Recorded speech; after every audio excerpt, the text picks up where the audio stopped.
Ria. Vraiment, débitez-moi.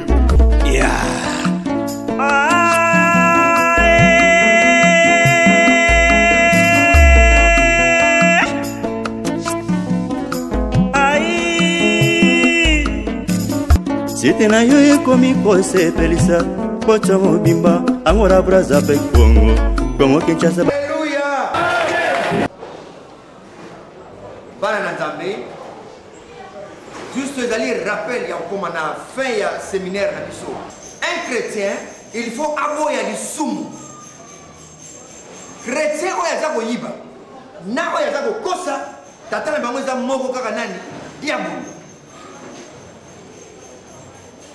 Toza koboya soki moto lelo abotami akoli asali misalati kufa na yake na lifelo. C'est ce que nous devons éviter. Tozoli na moto nyonso soki lelo botami okoli oboti bana na yo ndi mwati na yo tozi mobali na yo suka na mokota lola. Amen. Toza na bandeko na biso oba yaki pe na séminaire na biso na sukawa batu ya DGI. Toza komona batu bakosala campagne ya makamu na bango. Et toujours remarqué na kati ya bato baza koyiba l'État.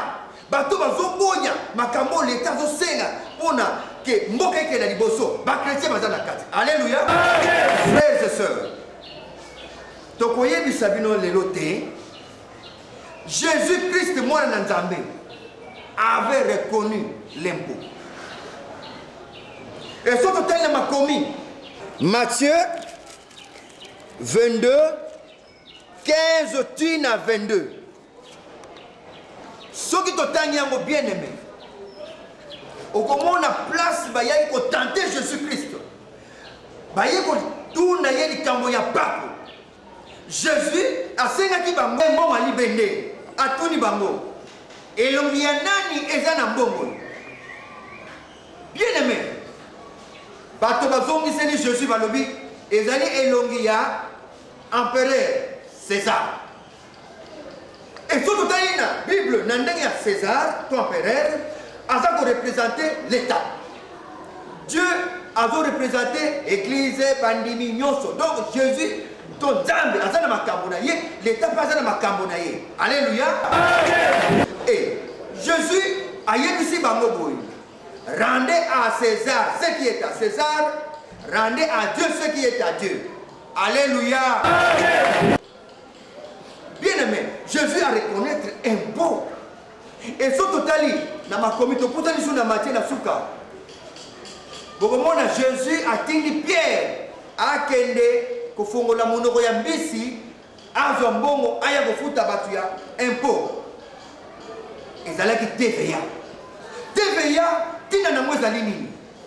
Ils allaient pas que oya, ceux qui ont foutu yango, bako bonsa salaire ya bako.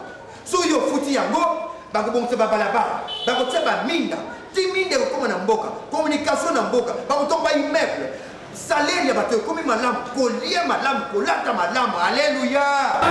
Okofuta TVA na yo na nzela ya kosomba biloko.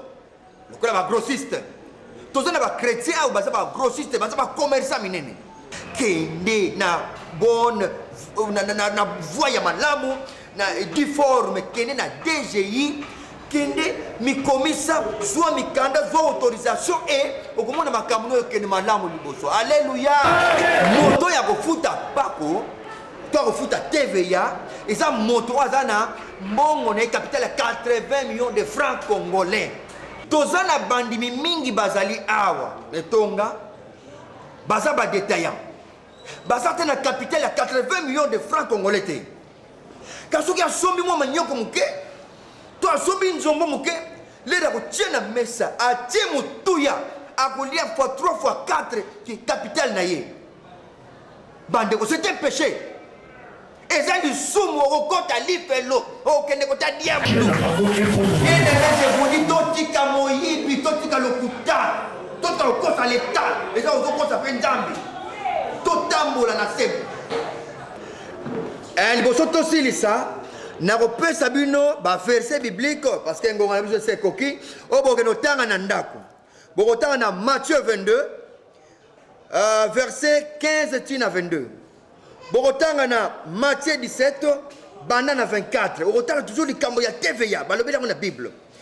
Sur le total, il y a Romains 13. Bandana verset 5, tu n'as 7. Bien aimé, on va comprendre qu'il faut tous aller en ordre. Il y a César, il y a César. Yanzambe ezala Yanzambe. Que Dieu vous bénisse. Ria. Vraiment. Débitez-moi.